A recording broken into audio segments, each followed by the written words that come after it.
John Anglin sur l'Observateur. Vous savez, nous avons parlé avec Jeffrey Satinover et Stuart Hameroff, et je pense avec un autre physicien de la même chose. Nous leur avons demandé de nous parler de l'observateur, et ils ont dit en quelque sorte que tout le concept de l'observateur était une erreur et que ça ne veut rien dire maintenant. C'est vrai, il y a un niveau plus profond de perspective dans lequel l'observateur n'existe pas encore, où il est non séparé de l'observé. La réalité de la vie aujourd'hui est toute unité, le champ unifié qui unit l'observateur et l'observé en une totalité indivisible. Scientifiquement, nous l'appelons la théorie de mesure de quantum, dans l'inséparabilité ultime de l'observateur et de l'observé. Dans le langage de la science, de la conscience, nous l'appelons l'unité du connaissant et du connu, dans la structure indivisible de la connaissance pure, l'expérience de soi, l'atman. Qu'est-ce que le soi? Le soi, la conscience, notre subjectivité même, est cette chose dans notre vie qui n'a jamais changé, autant intangible qu'il puisse être dans le fait qu'il est très difficile de mettre le doigt dessus. Il est cet aspect de notre expérience qui a été avec nous depuis notre enfance.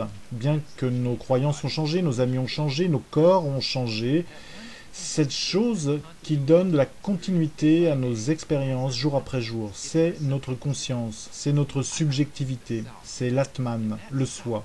Et ce soi, qui est le même pour vous et pour moi, ultimement, est ce champ unifié découvert par la science qui est essentiellement le créateur de l'univers. Cela est notre autorité, cela est notre dignité. Si seulement nous connaissions notre soi et comment il est précieux, nous nous précipiterions pour expérimenter des états supérieurs de conscience. Avec cette expérience, notre subjectivité illimitée n'est jamais perdue, même durant le sommeil profond. Je ne comprends toujours pas. C'est ok. Oui, je n'étais pas très clair, allez-y. Certaines personnes ici disent que l'observateur n'appartient pas à la création et néanmoins les gens comme vous disent qu'une intention focalisée affecte la matière. Je ne comprends pas ces deux vues différentes. Oui, ok. Il y a différentes vérités parce que notre univers est structuré hiérarchiquement en couches. L'atomique a sa propre vérité. Le monde des noyaux atomiques a sa vérité complètement différente. Elles sont toutes deux valides, toutes deux sont autocompatibles. Donc il y a la vérité de la diversité, où l'observateur et l'observé sont des systèmes identifiables séparément, et il y a la vérité plus profonde de l'unité, où il n'y a pas de séparation entre l'observateur et l'observé. Donc on peut parler de la vie à tous les niveaux. Chaque niveau est valide, mais à un niveau plus profond, dans cet âge scientifique, il y a le niveau d'unité. Nous devons être très clairs avec ça. C'est un concept que la plupart des gens ne captent pas vraiment. C'est très important. Vous pouvez me traîner sur le sol par mon bras, vous pouvez me traîner sur le sol par mes atomes, ou par les noyaux des atomes, ou par mes cellules.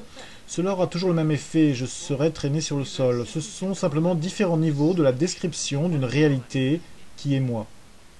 Donc c'est légitime pour nous de parler d'un monde de diversité. Nous voyons un tel monde après tout. Mais il est même plus légitime encore pour nous de parler aussi du monde de l'unité, la vérité scientifique ultime de la vie. On trébuche donc sur la sémantique si on dit l'unité seule existe et il n'y a pas de telle chose que la diversité, ou que la diversité seule existe et il n'y a pas de telle chose que l'unité. Les deux sont vrais. Ce sont juste des niveaux différents de description de la réalité, de la même réalité. Ok, vous parlez de moi et de vous qui sommes un, mais aussi séparés. Ce sont juste des différents niveaux. Différents niveaux. Au niveau physique, vous et moi sommes séparés. Vous êtes bien plus jolie que moi, plus attirante, mais à un niveau plus profond, nous avons une source commune. C'est le champ unifié découvert scientifiquement. C'est notre source. C'est votre source, ma source, la source de la gravité, la source de l'électromagnétisme, la source des quarks, la source des leptons. Tout dans l'univers a une source commune. Donc si on regarde les choses au niveau le plus profond possible, nous découvrons ultimement une réalité unifiée, universelle, dont vous êtes une vague, dont je suis une vague. Nous sommes juste des fréquences vibratoires différentes. Les fréquences naturelles réverbérant le chant unifié universel. Tout l'univers est juste une symphonie, les harmoniques, les notes variées d'un chant, un domaine universel, un océan universel de conscience en mouvement. Donc j'essaie de comprendre, est-ce que cet endroit vient de l'échelle de Planck? Est-ce que c'est à cet endroit que se trouve l'échelle de Planck? Oui, ah, vraiment, je comprends ça pour la première fois. Mon Dieu, je suis si excité. L'échelle de Planck est cette minuscule échelle de distance, des millions de fois plus petite que le noyau atomique, où toutes les forces se retrouvent ensemble, où toutes les particules se retrouvent ensemble comme une, où vous et moi, nous nous retrouvons en tant qu'une réalité, où la distance, où la causalité n'existe plus. Dans cette totalité unifiée indivisible, qui est l'unité de la conscience, le champ unifié de toutes les lois de la nature.